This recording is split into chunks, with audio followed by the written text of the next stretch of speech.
فأنا ناصح لإخواني بالصدع بالحق تبيض وجوههم. السكوت في مسألة الحزبية يضرها، فاصدع بما تؤمر وأعرض عن المشركين. سلامي على دماج ورجالها والشيخ يحيى ودار العلم يا سعد بانيها. بسم الله الرحمن الرحيم. الحمد لله حمدا كثيرا طيبا مباركا فيه كما يحب ربنا ويرضاه. أشهد أن لا إله إلا الله وحده لا شريك له وأشهد أن محمدا عبده ورسوله صلى الله عليه وعلى آله وأصحابه أجمعين. أما بعد. Kita masih pada adab ke-22 berkaitan dengan peringatan dari bermajlis dan mengambil ilmu dari ahli bidah.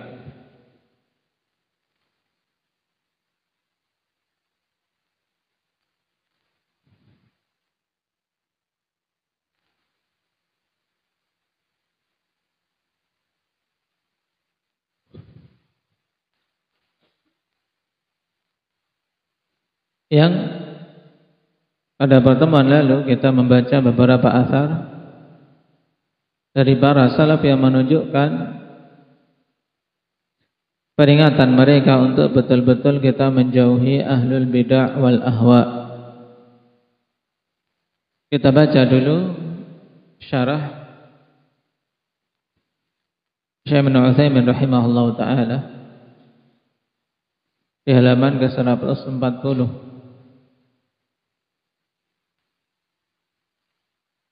Al-mu'allifu wafaqahullah hadzara hadha at-tahdhira al-marir min ahli al-bid'ah wa hum jadiruna bidzalika wa la siyama idza kana al-mubtadi'u saliqal lisan fasihal bayan.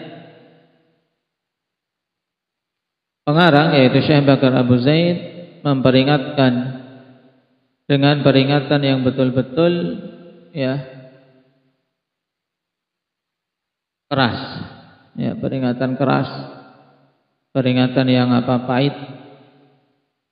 Dalam artian peringatan bukan hanya main-main, tapi betul-betul peringatan yang keras dari ahli bidah.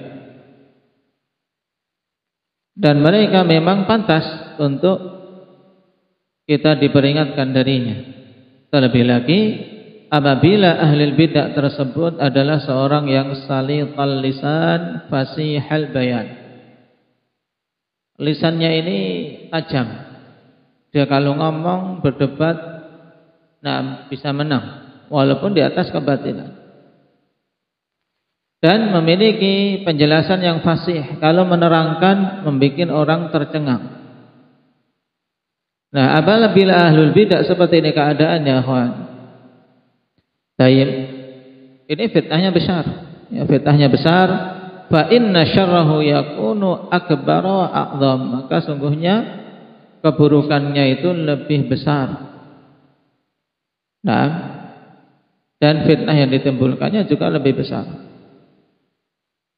Wala siyama idza kanat bid'atan aidan mukaffiratan aw mufassiqatan tafsiqan balighan. Dan terlebih lagi juga apabila itu adalah bid'ah yang mukaffirah juga, atau menjadikan pelakunya fasik, tidak sampai menjadikan pelakunya kafir. Karena bid'ah terbagi menjadi dua dari sisi hukumnya. Nah, yaitu hukum bagi pelakunya. Yang pertama bid'ah mukaffirah, bid'ah yang menjadikan pelakunya kafir. Dan bid'ah mufassiqah yang menjadikan pelakunya dihukumi fasik, tidak sampai tingkatan kafir. Fa inna khatarahu a'dham, maka sungguhnya bahayanya lebih besar. Wala siyama idza kana yatadhaharu amama an-nasi bi annahu min ahli sunnah. Terlebih lagi apabila dia menampakkan di hadapan manusia bahwa dia itu termasuk dari ahli sunnah. Nah, ini fitnahnya lebih besar. Nah, mereka-mereka yang menyusup di tengah-tengah ahli sunnah, menampakkan dengan pakaian sunnah, tapi kemudian menyusupkan pemahaman-pemahaman bid'ah. Ini bahayanya lebih besar. Lianna ba'da ahli al-bid'ah 'indahum nifaq. Tajiduhu 'inda man yakhafu minhu yatamaskan wa yaqul ana min ahli sunnah. Wa ana la akrahu fulan wala fulan min as-sahabah. Wa ana ma'akum wa huwa kadzibun. Dikarenakan sebagian ahli bidah mereka itu memiliki sifat nifaq. Ya, terlebih lagi seperti apa? Seperti Rafidhah. Dan bahkan Syiah pada umumnya di antara prinsip mereka prinsip taqiyah namanya. Prinsip apa? Namanya Fatur? Taqiyah. Taqiyah itu prinsip untuk apa? Ngibuli orang. Tahu ngibuli? Hah? Apa ya? Hah? Ngibuli orang tahu enggak? Ini bukan bahasa Arab ini. Hah? Maksudnya Abdullah Rio? Hah?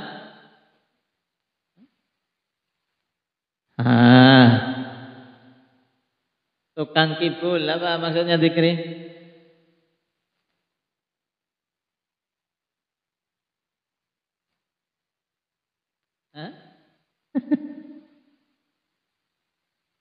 Hah? Apa maksudnya? Ngibuli orang itu maksudnya apa? Bukan bully, membohongi, ya, menipu. Nah, mereka itu orang-orang yang suka untuk menipu. Baik, dengan prinsip taqiyah mereka apa? Seakan-akan bersama ahli sunnah, padahal sebenarnya dia ingin menyusupkan racun di tengah-tengah ahli sunnah agar tidak dibantah, agar tidak ditahdzir, ya. Dan ini bahkan menjadi prinsip mayoritas ahli bidah. Engkau dapati, ya, dia ini di sisi orang yang ditakuti, misalnya ulama sunnah yang kuat, dia mengatakan aku termasuk ahli sunnah. Aku tidak membenci fulan, tidak membenci fulan dari kalangan sahabat. Ketika ditanya bagaimana pendapatmu tentang Muawiyah, aku tidak membenci Muawiyah. Padahal prinsip utama Syiah secara umum, apalagi Rafidhah, yaitu apa? Membenci, memusuhi Muawiyah. Wa ana ma'akum, aku bersama kalian, ahli sunnah. Wa huwa kadzib, padahal dia itu adalah seorang yang berdusta. Nah, famithlu haula yajibul hadaru minhum. Maka semisal orang-orang ini dari ahli bidah, yang apalagi mereka menampakkan dengan penampilan sunnah, wajib untuk diperingatkan manusia dari mereka. Wa in kana al-mubtadi'a indahu 'ulumun la tujadu 'inda ahli sunnah fala tata'allaqu bil 'aqidati kama masailin nahwi wal balaghati wa ma ashbahaha fala ta'khudh minhu. Ini tegas. Dan apabila ahli bidah ini memiliki ilmu-ilmu yang tidak didapati di sisi ahli sunnah misalnya, dan tidak berkaitan dengan akidah seperti ilmu nahwu, balaghah dan yang semisalnya, maka tetap jangan engkau mengambil ilmu darinya. Dan ini untuk ahlul bidah zaman sekarang, kawan mutaakhirin, sehingga kita jangan campur pembahasan dalam masalah apa? Mengambil hadis dari ahlul bidah yang dibahas dalam kitab mustalah. Seperti kita sebutkan pada pembahasan yang lalu, Imam Bukhari, Imam Muslim pada sebagian perawi-perawi di sahih beliau masuk deretan ahli bidah. Seperti Ja'far bin Sulaiman yang telah kita baca hadisnya dalam Sahih Muslim pertemuan terakhir. Berpemahaman apa Ja'far bin Sulaiman Ali?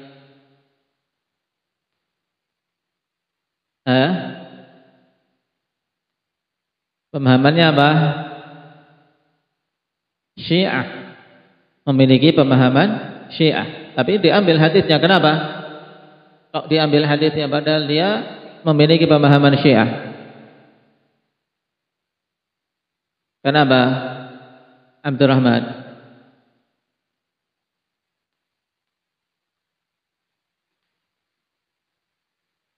Baik, karena tentang hadis dia tidak akan berbohong.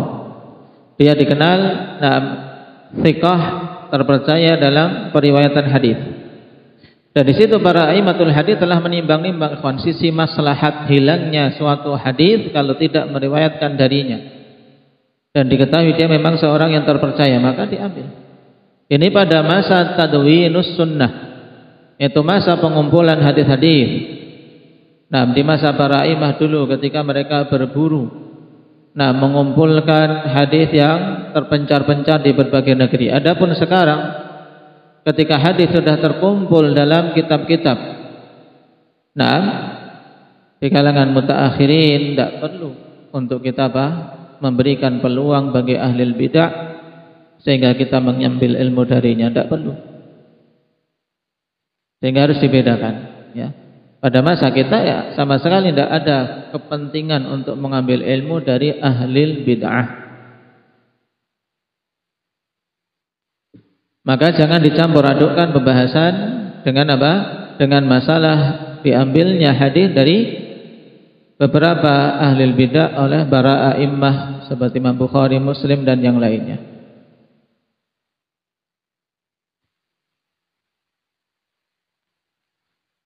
Kenapa kok tidak boleh mengambil ilmu dari mereka walaupun itu tidak ada kaitannya dengan akidah? Perhatikan, li'annahu yatawalladu min dzalika mafsadatan. Al-ula ightiraruhu bi nafsihi wa tsani ightirarun nasi bih. Ini diulang-ulang oleh Syekh Ibnu Utsaimin, dulu telah kita lewati juga. Karena kalau mengambil ilmu dari ahli bidah seperti ini walaupun sekedar ilmu nahwu, walaupun sekedar ilmu baca tulis Al-Quran, tetap tidak boleh. Kenapa? Karena akan melahirkan dari hal itu dua kerusakan. Kerusakan pertama, dia akan ujub dengan diri sendiri. Dia akan bangga diri. Tuh, ahlu sunnah mengambil ilmu dariku kan. Ahlu sunnah salafiyun, tidak ada yang pintar ahli nahwu. Hanya dia mengambil dari. Baik. Demikian pula kerusakan kedua, manusia akan tertipu dengan hal itu. Dikiranya berarti orang itu berarti seorang sunni karena salafiyun berguru kepadanya. An-nasu la ya'lamun falidzalika yajibul hadar. Dan manusia tidak tahu kondisi ahli bidah tersebut, maka wajib untuk menjauh darinya, berhati-hati darinya. Ini jelas, ya. Ingat-ingat dua kerusakan mengambil ilmu dari ahli bidah. Yang pertama, dia akan semakin tertipu dengan dirinya, bangga diri, dan yang kedua manusia akan tertipu oleh perbuatan kita. Dan yang lebih dari itu semua, sebelum dua mafsadah ini yaitu mafsadah yang akan diambil atau didapatkan oleh orang yang belajar kepadanya sendiri karena tidak merasa aman dari fitnah, tidak merasa aman dari syubhat yang disisipkan oleh si mubtadi' tersebut. Wa qauluhu wa kana min as-salafi man la yusalli ala mubtadi'in. Taib. Di antara para salaf ada yang tidak mau menyolati ahli bidah yang mati. Nah, ini kata Syekh Ibnu Utsaimin, ala kulli hal idza kanatil bid'atu mukaffirah fala syakka anna salata alaihi la tajuz. Ya. Ya, kesimpulannya intinya apabila bid'ahnya memang sampai tingkatan mengkafirkan, maka boleh tidak salat Jabir di belakangnya? Boleh enggak menyolatinya? Tidak boleh menyolatinya. Liqaulillahi ta'ala li rasulih sallallahu alaihi wasallam fil munafiqin wala tusalli ala ahadim minhum mata abada. Naam, berdasarkan firman Allah Subhanahu wa taala kepada Rasulnya tentang orang-orang munafik, jangan engkau menyolati seorang pun di antara orang-orang munafik tersebut yang mati selama-lamanya. Kalau ditanya syukran, bukankah ini dalil tentang orang munafik? Kenapa kita jadikan sebagai dalil juga untuk larangan menyolati seorang yang bid'ahnya mencapai tingkat kekafiran?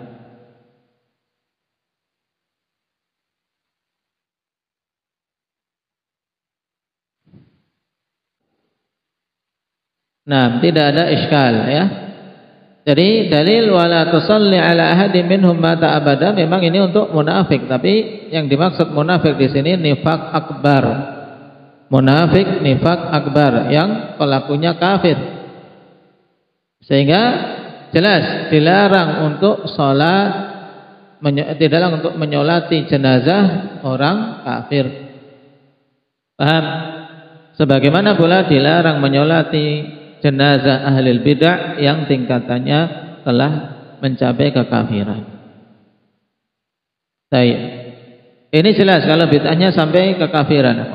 Amma idza kanat ghaira mukaffirah fa hadza yunzaru fima yatarattabu ala tarki sholati alaihi minal mafsadati aw adamiha. Ini pembahasan fikih ya kawan, bagus perincian Syekh Ibnu Utsaimin. Ya. Karena kalau bid'ahnya itu tidak mukafirah, tidak mengkafirkan pelakunya, maka di sini dilihat, ya, dilihat akibat dari meninggalkan sholat, akibat dari meninggalkan untuk menyolati jenazah mubtadi' tersebut. Nah, dilihat, diperhatikan sisi apa? Sisi mafsadah dan tidaknya. Ada mafsadah? Tidak. Nah, disinilah penting akhwan seorang dalam menerapkan suatu ilmu, menerapkan suatu pembahasan harus apa? Harus bisa pas. Itulah hikmah. Ya, menerapkan suatu hal pada tempatnya. Baik. Jadi ditimbang-timbang mafsadah dan maslahah.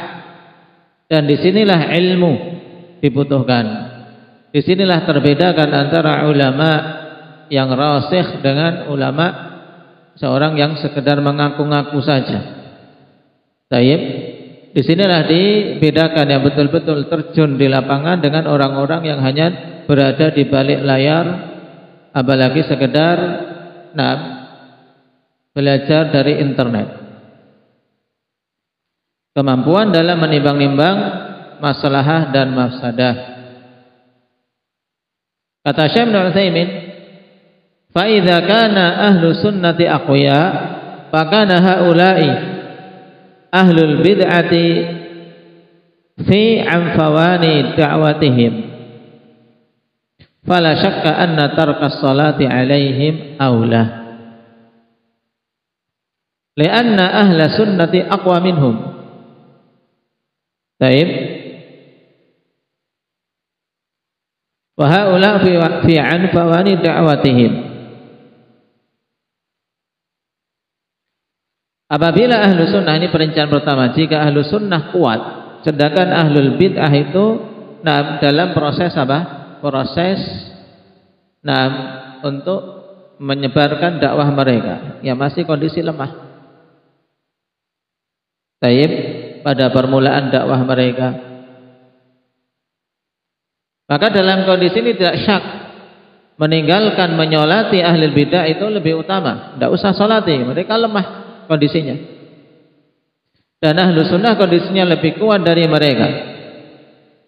Sedangkan ahli bidah kondisi lemah dakwahnya. Rubbama idza tarakna as-salata alaihim yahsulu bidzalika rad'un 'azimun lahum. Dan terkadang apabila kita meninggalkan untuk menyolati ahlul bidah akan dihasilkan ya rad'un 'azimun lahum, yaitu pencegahan yang besar untuk apa? Menolak kebid'ahan yang ada. Sebagai upaya apa? Untuk mencegah tersebarnya bid'ah mereka dan untuk peringatan keras bagi mereka. Diharapkan mereka ada yang bertobat. Oh, kalau aku mati seperti ini tidak ada yang nyolati, cuma 1-2 aja pengikutnya. Baik, terwujud masalah. Wa ma dzukira 'ani Syekh Muhammad bin Ibrahim rahimahullah muftil bilad as-Saudiyah fi zamanihi yadullu ala quwwatihi rahimahullah wa saramatihi haitsu insarafa 'ani salati 'ala mubtadi'. Dan apa yang disebutkan dari Syekh Muhammad bin Ibrahim rahimahullah, mufti negeri Saudiyah pada zamannya, ini menunjukkan kuatnya beliau dan tegasnya beliau, di mana beliau pergi dari menyolati ahli bidah, tidak mau, berpaling beliau, berpaling dari menyolati ahli bidah. Baik, wa aidan as-salatu khalfahu min babi aula an yuhadzdzara al-insanu minha. Baik, demikian pula salat di belakang ahli bid'ah. Ini penting, jangan seorang bermudah-mudahan untuk apa? Sembarangan memilih dalam apa? Salat, dalam artian yang penting salat jamaah. Pilih imam dari ahli sunnah. Baik, pilih imam, jangan bermudah-mudahan untuk apa? Seorang salat di belakang ahli bid'ah. Baik, walaupun dia seorang muqallid jahil, seorang yang ya sekedar ngikut-ngikut ini bid'ahnya, bukan seorang dai misalnya, seperti kebanyakan di masjid-masjid awam yang ada di negeri kita. Nah, baik, ya penerapannya, pelaksanaannya baik tercampur dengan bid'ah. Maka hendaknya seorang memilih demi apa? Kebaikan salatnya. Demi kebaikan salatnya. Makanya merupakan nikmat yang agung seseorang bisa salat berjamaah di belakang ahli sunnah, berkumpul salat di masjid sunnah sehingga bisa menerapkan sunnah. Ini merupakan nikmat.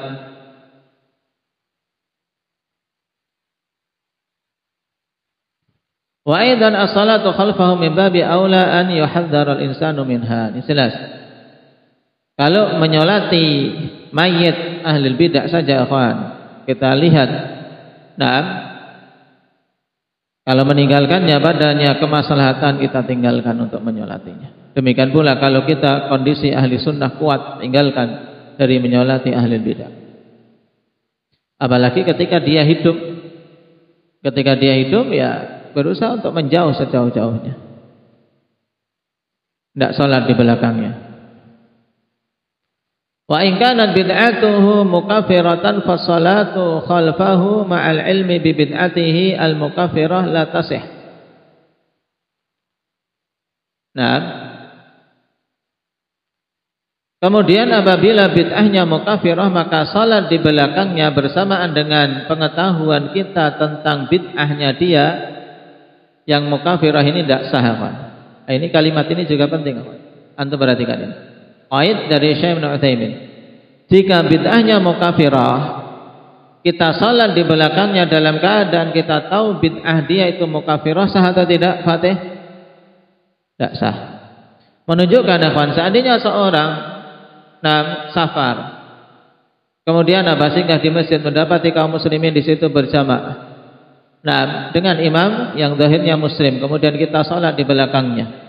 Tidak tahu bid'ah orang tersebut mencapai tingkatan mukaffirah. Dia seorang pemimpin thariqah yang melakukan rihlah ke kubur-kubur, minta kepada penghuni kubur. Ini kan bid'ah mukaffirah. Tapi kita tidak tahu sah tidak salatnya. Muhammad, sah karena tidak tahu, musafir tidak tahu. Salat di belakang imam kaum muslimin zahirnya muslim. Baik.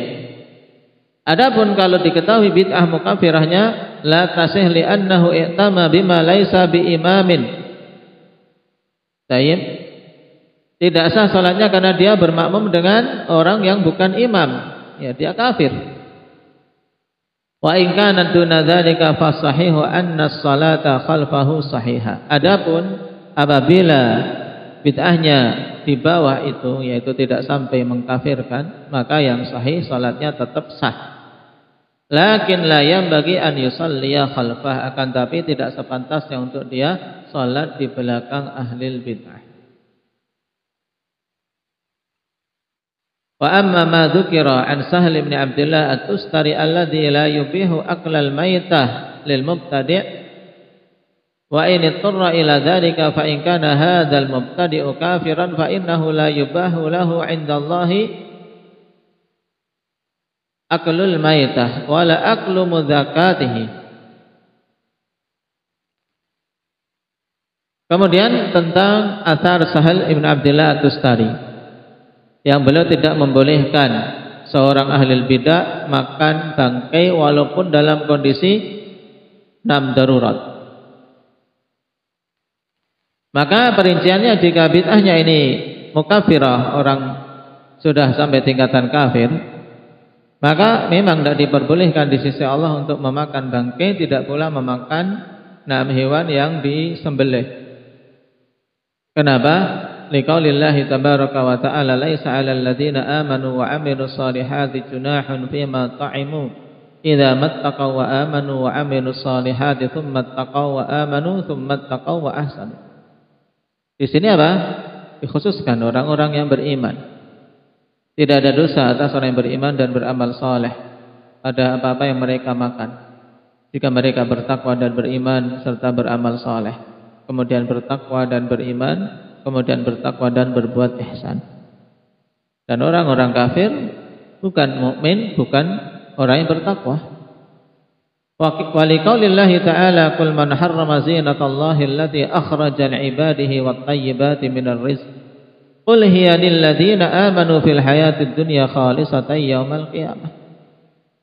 Ya, rizki ya kawan, yang bagus itu kata Allah itu bagi orang-orang yang beriman di kehidupan dunia. Nah, qul hiya lil ladzina amanu fil hayatid dunya khalisatan yaumal qiyamah, dan khusus lagi, lebih terkhusus lagi di hari kiamat. Nah, pendalilannya bagus ini, perhatikan kata Syekh bin Utsaimin, fadalla hadza ala anna at-tayyibati minar rizqi waz-zinati allati akhrajallahu li'ibadihi laysat khalisatan li ghairil mu'minina yaumal qiyamah bal yuhasabuna 'alaiha. Fa idza kanat bid'atuhu mukaffiran fa inna naqul la yahillu lahu an ya'kulal maitah indal ittirar walal mudzakah indal ikhtiyar. Nah, kata beliau, maka ayat ini menunjukkan bahwasanya rizki yang thayyib dan perhiasan yang Allah keluarkan untuk hamba-hambanya thayyib laisat khalisatan li ghairil mu'minin yaumal qiyamah. Thayyib tidak akan diloloskan untuk selain orang-orang yang beriman di hari kiamat.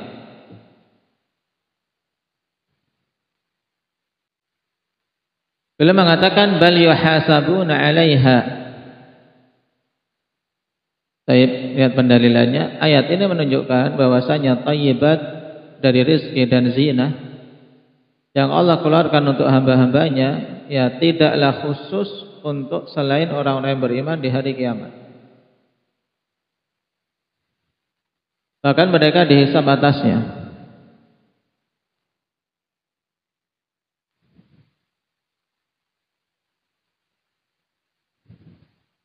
Nah, konteksnya sepertinya diinginkan akhwan, yaitu bahwasanya mereka orang-orang kafir di dunia ketika mendapatkan rezeki yang baik, rezeki yang baik, perhiasan yang baik, itu mereka tidak akan lolos ya di hari kiamat. Bahkan mereka akan dimintai perhitungannya. Baik. Sehingga seakan-akan di dunia pun tetap mereka tidak boleh memakan apa yang Allah berikan. Kenapa? Karena mereka kufur, tidak pantas dengan kekufuran mereka itu memakan rezeki dari Allah. Nah, ini sisi pendalilannya. Fa idza kanat bid'atuhu mukaffiratan, maka kalau bid'ahnya mukaffirah, kita katakan tidak halal bagi orang kafir untuk makan bangkai ketika darurat, demikian pula memakan hewan sembelihan ketika tidak darurat. Hukum di sisi Allah sebenarnya mereka tidak halal, tidak boleh, karena mereka kafir. Tayyib, Allah Subhanahu wa taala berikan itu untuk apa? Hamba-hambanya yang beriman. Lakin qultum ilallah min bid'atikal mukaffirah wa qul kama ya'kulul mu'minun. Dibetulkan. Akan tapi kita katakan, bertobatlah engkau kepada Allah dari kebid'ahanmu yang mencapai tingkat kekafiran, wa qul, dan makanlah kama ya'kulul mu'minun, sebagaimana orang-orang yang beriman makan. Ini dibetulkan, keliru.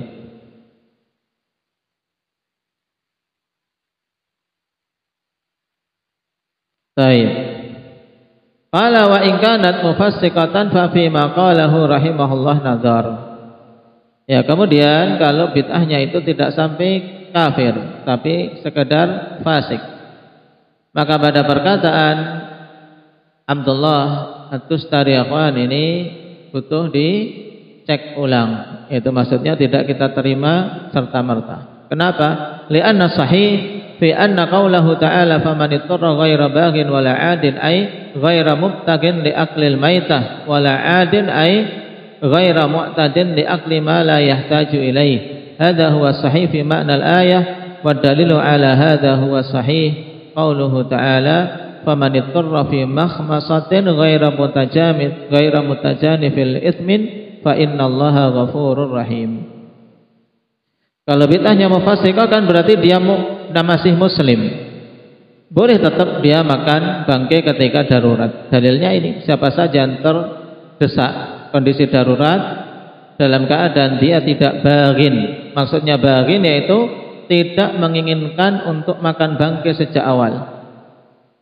Ghaira baghin maksudnya apa? Ghaira mubtaghin li aklil maitah. Nah, ini makna ini diperhatikan. Ini pembahasan faidah fikhiyah juga. Tidak menginginkan makan bangkai. Wala adin, tidak melampaui batas memakan yang tidak dibutuhkan. Ya, dia sudah mampu berdiri, mampu jalan, tidak boleh dia kemudian mumpung ada daging enak ini, walaupun bangkai tapi kalau dibakar enak di sate misalnya. Akhirnya dia makan sampai kekenyangan. Makan terus, boleh tidak? Seperti ini cahaya, tidak boleh, tapi sekedar makan, sekedarnya untuk bisa nyambung hidup. Jadi baghin ghaira mubtaghin li aklil maitah wala adin ghaira mu'tadin li akli ma la yahtaju ilai. Ini makna yang sahih. Baik. Dan dalil untuk makna ini ayat lain, akhwan, famanitturra fi makhmasatin, yang betul-betul terdesak dalam kondisi makhmasah, hampir mati, dalam keadaan dia ghairu mutajanifil li itsmin, memang apa? Tidak menginginkan untuk makan sesuatu yang haram, ya, maka Allah Maha Pengampun lagi Maha Penyayang. Faminal ulama man qala anna al-murad bil baghi man bagha 'ala al-imami wa laysa kullu fa'ili ma'siyah. Nah, sebagian ulama mengatakan makna baghi yaitu yang memberontak pada penguasa, bukan setiap pelaku kemaksiatan. Tapi ini makna yang lemah. Fa fi kalami Sahal radhiyallahu rahimahullah, nah, fihi hadza tafsil wa huwa in kanat bid'atuhu mukaffirah fa haramun alaihi an ya'kula minal maitah wal mudzakkah wa yuhasabu bidzalika indallah, wa in kanat ghairu mukaffirah fa fi ma qalahu nadhar amma tartuhu minal majalis fa na'am yutraduna minal majalis. Berarti kesimpulannya, akhwan, untuk kalam Sahal bin Abdullah At-Tustari ini, kalau bid'ahnya mukafirah, kita katakan mereka haram memakan apa? bangkai ketika darurat, demikian pula apa? Memakan hewan sembelihan. Mereka akan dimintai, ya, akan dihisab kelak di sisi Allah Subhanahu wa taala atas itu. Kemudian jika bid'ahnya bukan mukaffirah, maka apa yang disebutkan oleh Sahal bin Abdullah ini kurang tepat. Karena dia masih muslim. Boleh untuk makan bangkai ketika darurat. Adapun mengenai diusirnya mereka dari majelis, nah mereka diusir dari majelis. Wali syekh an yatruda min majlisihi ma duna dzalika idza ra'a min ahadit talabati annahu yuridu an yufsida talaba. Nah, inda zumalaihi wa bihaitsu ya'taduna ala syaikhi wa la yahabunahu wa yahtaqirunah falahu an yatrudah li'anna hadza yu'tabaru mafsadatun fayutrad.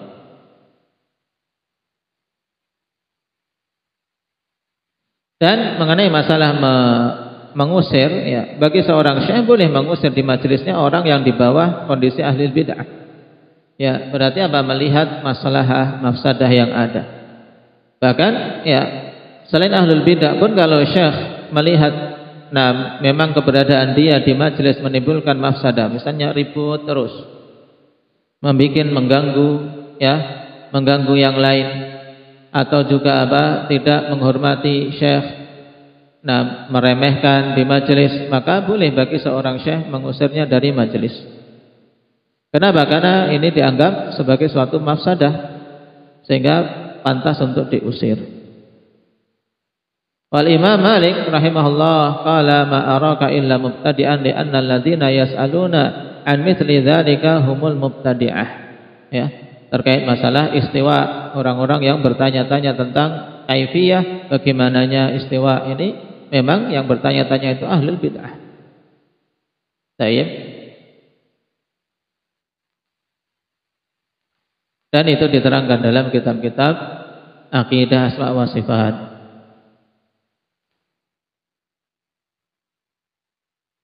Nah, barakallahu fikum. Naktafi bihadza walhamdulillahi rabbil alamin.